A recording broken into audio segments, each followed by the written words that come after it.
So the process of living life in a mental state, the process of living life in an ego state or the state of personality is the process of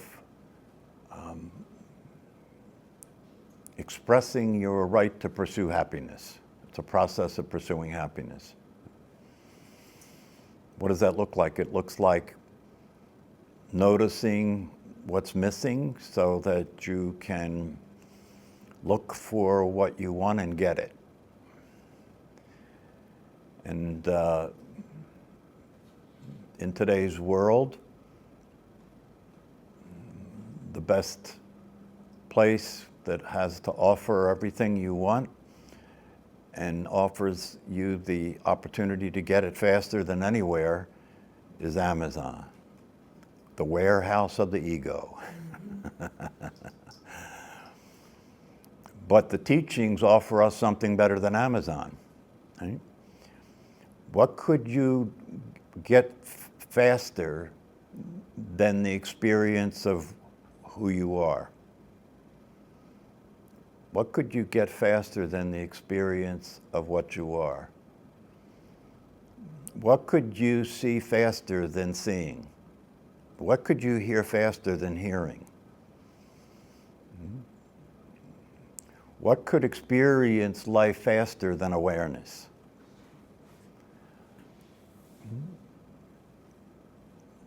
And the only thing you have to do in order to get everything that you want, because everything that you want equals happiness, doesn't it?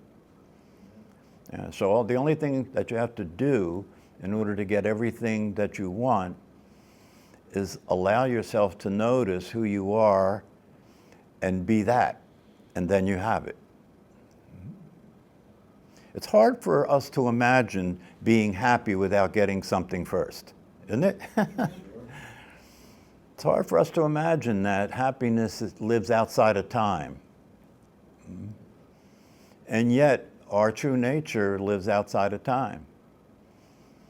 And yet, our true nature has everything it wants all the time. It's always satisfied. It's always content. It doesn't need anything. It doesn't want anything. And as Mooji says in the invitation, after he leads us through looking at the nature of awareness, and asks us to notice that it's not a male or a female, asks us to notice that it doesn't need anything, it doesn't want anything, didn't come from anywhere, it's not going anywhere. And the final thing he says in this invitation is, how far away from you is this awareness? What's the distance between you and this awareness? And if you look to see what the answer is, the obvious answer is you can't see any distance, and you can't see any time between you and this awareness. You know, the story of the crucifixion in Christianity has a lot of symbolic meaning and so forth, but it's interesting that according to the story, that Jesus Christ said at some point, "Father, why have you forsaken me?" Which means that he saw himself as separate from the source, and the source has, forsaken him. Why have you subjected me to this? But then after that, apparently he looked and saw and said, "My Father and I are one." That's non-duality. So if it is the case that what you and I want more than anything else in this life we already have, and yet we're not experiencing already having this, the question might be, who is it that's experiencing not having this? Who is it that's experiencing not having this? The answer that most people would give to that is me. I'm the one that's experiencing not having this, right? But as Ramana Maharshi said, okay, after you answer that with me, would you be willing to ask the question, who am I? Am I that me? Is awareness a personality? Is awareness a body? Can we even define what awareness is. Is it possible to comprehend awareness? More importantly, is it necessary to comprehend awareness? Or might it just be a matter of allowing yourself to recognize what's in the way of experiencing yourself as what you actually are? And what is that? It's the thought activity that says otherwise. That's the only barrier, the thought activity that's always saying otherwise. And as my Zen teacher said recently, if you want to know where you are on the spiritual path, all you have to do is ask yourself, am I bothered?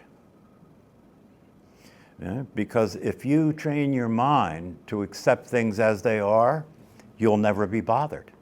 Yeah? But your mind has been conditioned to relate to life in a conditioned way. Your mind has been conditioned to relate to life in a conditioned way, and the conditioned way that our minds relate to life is the conditions are, I want things to be the way I want them to be. That's the condition. And whenever the way things are isn't the way I want them to be, that's wrong, not me. There's nothing wrong here, I'm fine. It's the other person, or it's the situation, or it's the circumstance that's the problem. It's like my Zen teacher said when his flight got canceled for 4.5 hours. He said, I was furious, right? But after he said that, he started laughing, right? And the reason he started laughing is because what he was saying when he said I was furious, he said my mind was furious, but he was laughing because he's not his mind. So he can laugh about that, right? And that's what we need to be willing to practice, is to live our lives in such a way where we're paying attention to the mental activity, right? And recognizing that we have been conditioned to be in the hypnotic state that is. We have been conditioned to be in the state of mind that has us take ourselves to be this body, and and worse than that, has us take ourselves to be this ghost called the personality. So the way to realize the possibility is to simply allow yourself to look past the mind to its source. Because without awareness, the mind has no life. The mind is a child of its parent. The awareness created the mind in order for you to have a human life and live in time and space. But it also created the possibility of completing the circle. It also created the possibility of returning home. Also created the possibility of not having to stay in the condition that the personality lives in. And the condition that the personality lives in could accurately be described as denial, okay? Yeah. When you're being in the form of the personality, you're living in a state of denial. You're denying your real nature. By doing that. Right? It's living in a state of denial.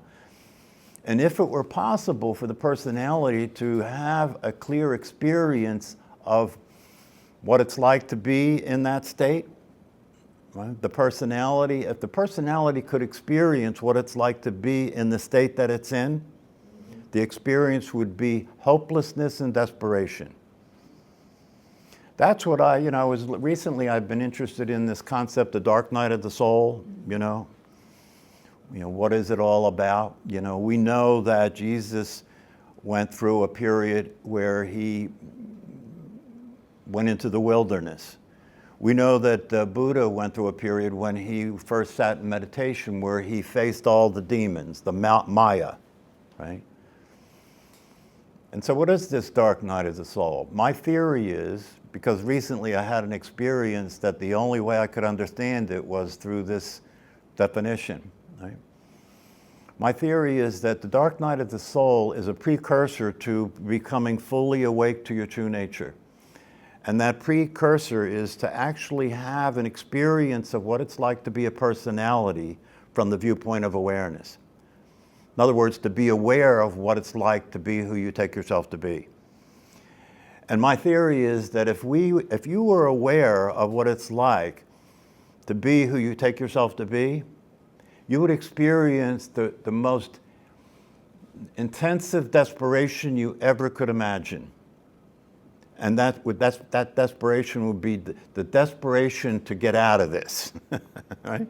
You would experience the most profound hopelessness that you could ever imagine, because the life of the personality is a hopeless life, right? It's a hopeless life. There's nothing to have hope for, because you will never get what you want. You will never be happy.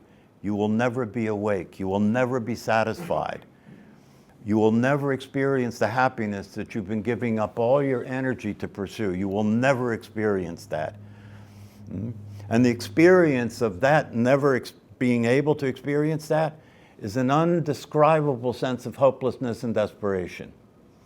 And I believe that the dark night of the soul is the final experience of the personality, where the personality actually experiences itself as it is.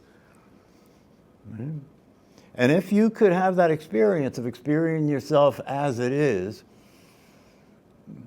the way that occurred for me, right, is that I could not go on. I could not go on as that.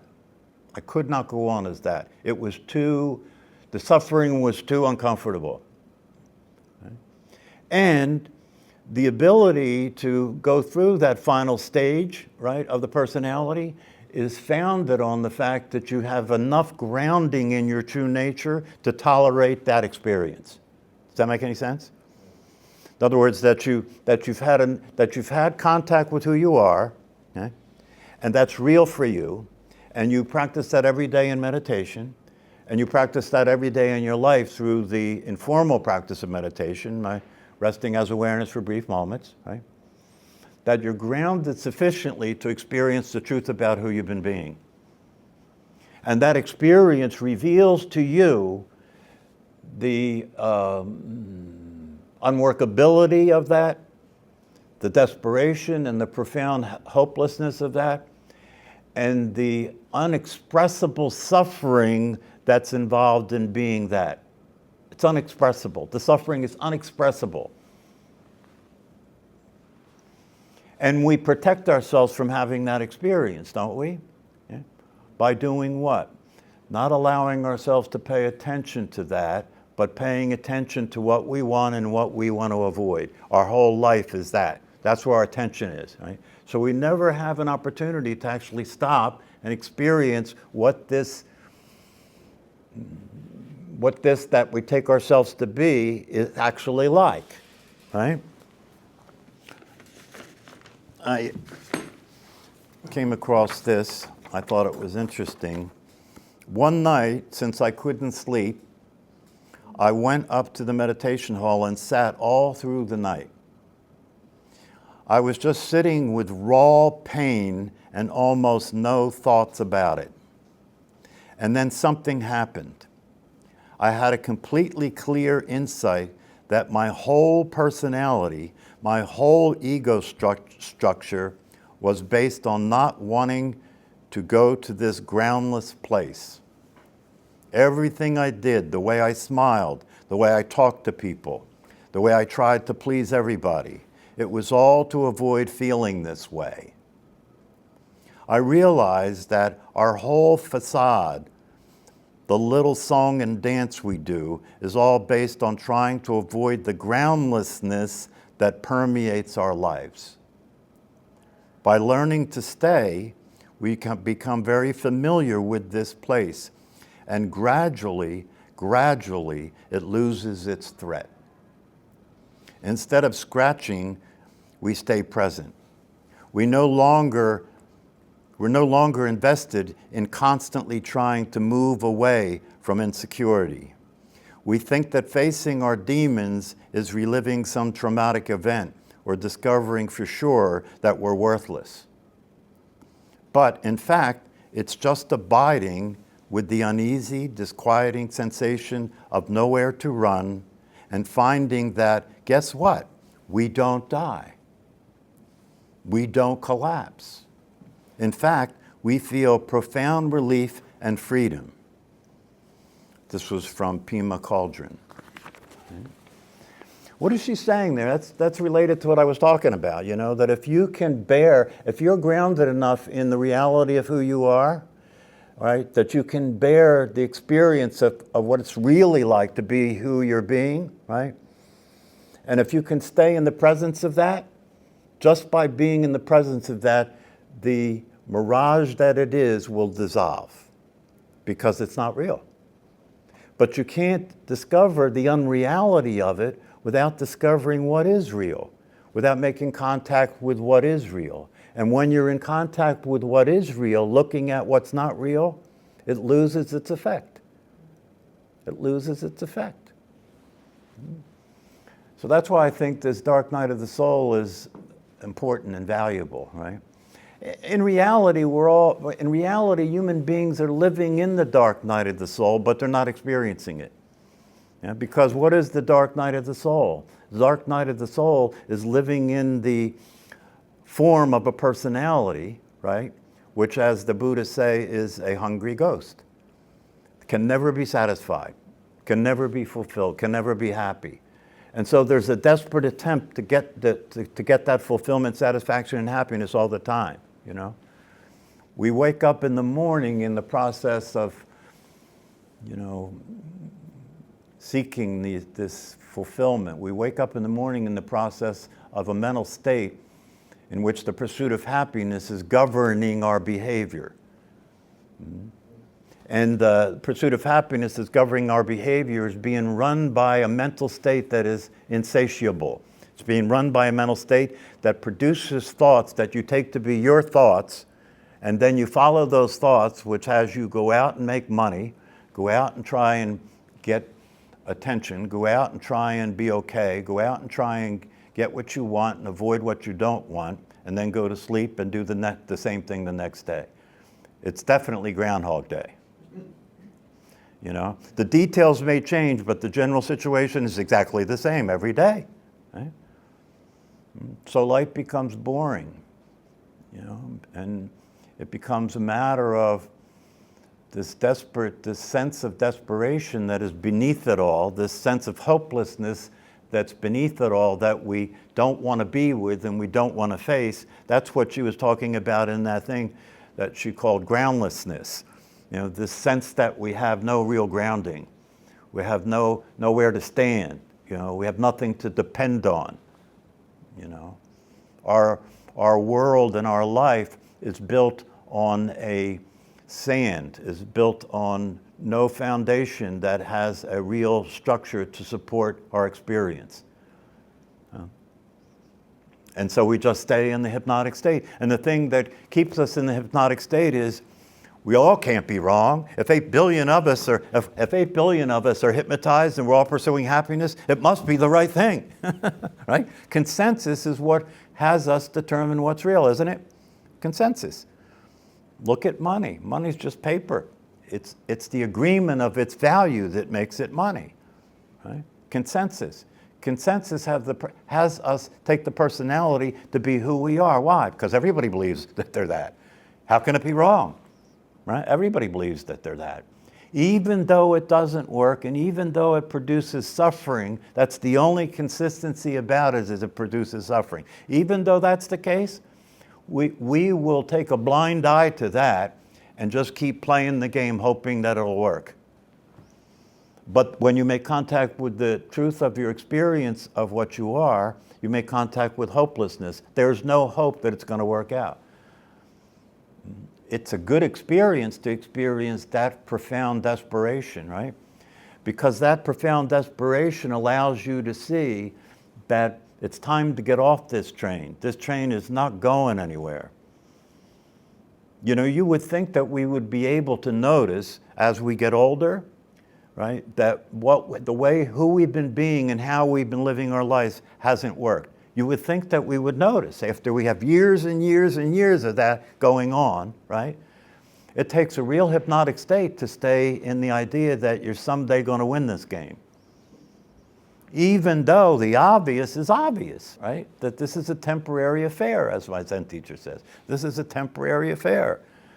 Why put your energy into something that's temporary. It's you know, this is just a brief visit. And another thing, you know, we talk about wisdom. Here's an interesting thing to look at. Right?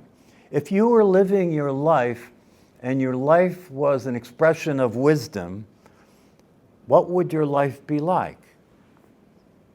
If you were living your life and you were being a wise guy, and I don't mean it in the ordinary sense, or a wise girl, a wise person, a wise man, a wise woman, if you were living your life and wisdom was the source of your expression, what would that life be like? Because one of the things wisdom tells us is that time is an illusion, right? It tells us that what is real is what is now. What is real is what is now. So if we were living our lives and wisdom was the source of the way we lived, what would we be paying attention to? What would we be paying attention to? And what would our sense of gratitude and appreciation be like?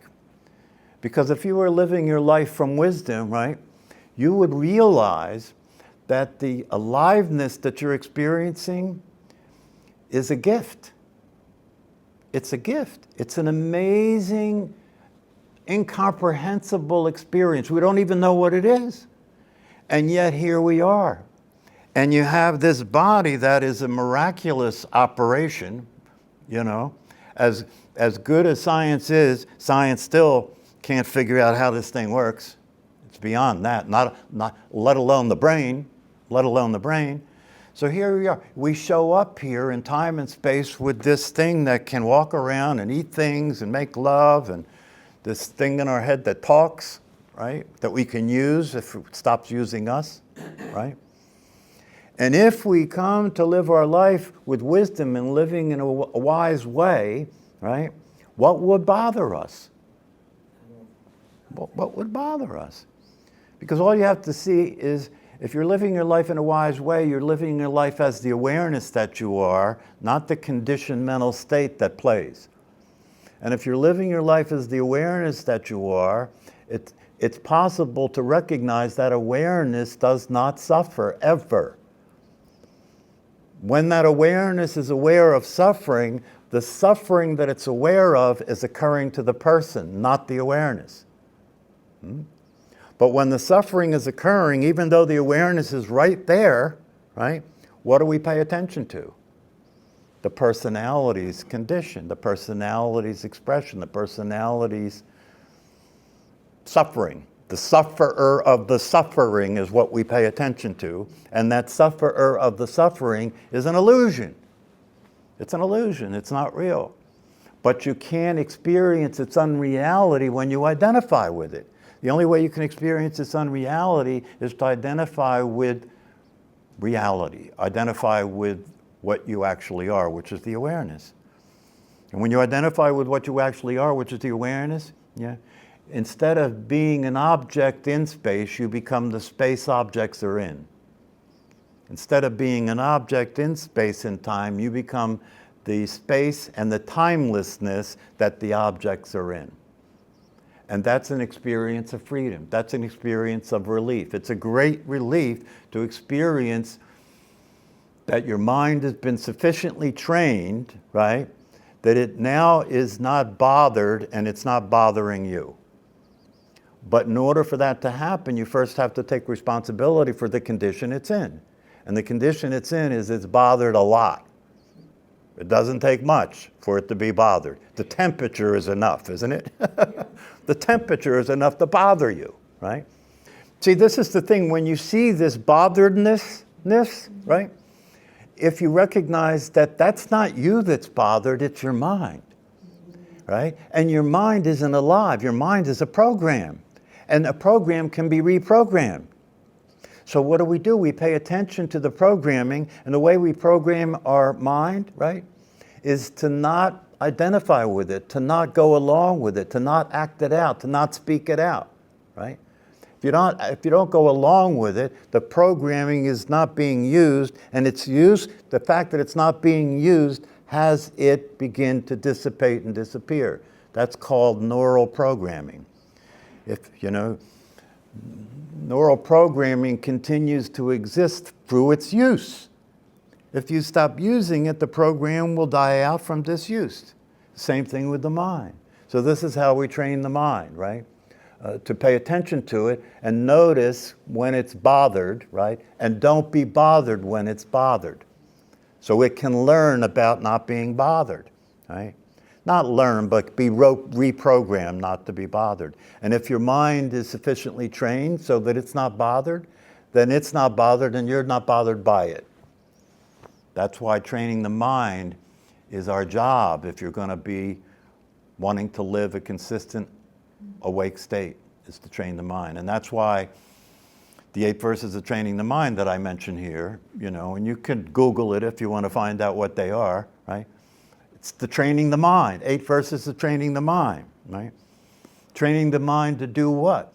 To give up its position of being a personality. And how do you train the mind to give up its position as a personality? When it's confronted as a personality, you don't allow yourself to express that identity. So if you're in conflict with somebody, right? How do you express the truth when you're in conflict with somebody and the conflict you're in with somebody is a function of you have one position and they have another position? You give up your position. Because your true nature has no position. Your true nature is the space for all positions, right? So if you give up your position, whoever you're dealing with may discover the possibility that their position, right, is limiting and resulting in them having to suffer. You don't have to do anything. Sometimes the most potent and the most powerful expression that you can make is silence. Silence. Because silence allows everything to exist as it is, just like awareness, right? But that becomes a practice, right? Because if you're in situations where you're in conflict with somebody, your position is being fueled by emotion, right? It's being fueled by anger, right? And so that anger has a compelling quality. It wants expression. It wants you to say it. Say it. Defend yourself, protect yourself, right? Yeah. But if you can get grounded enough in the truth of your nature, right, you can be with that anger, you can be with that mental state and not express it and act it out. And if you do that, it will start to lose its validity and lose its reality. And over time, the mind will get quieter. And over time, the mind will be able to be with life as life is. That's called natural. Right? Being with life as life is living life naturally, letting things be as they are, like that.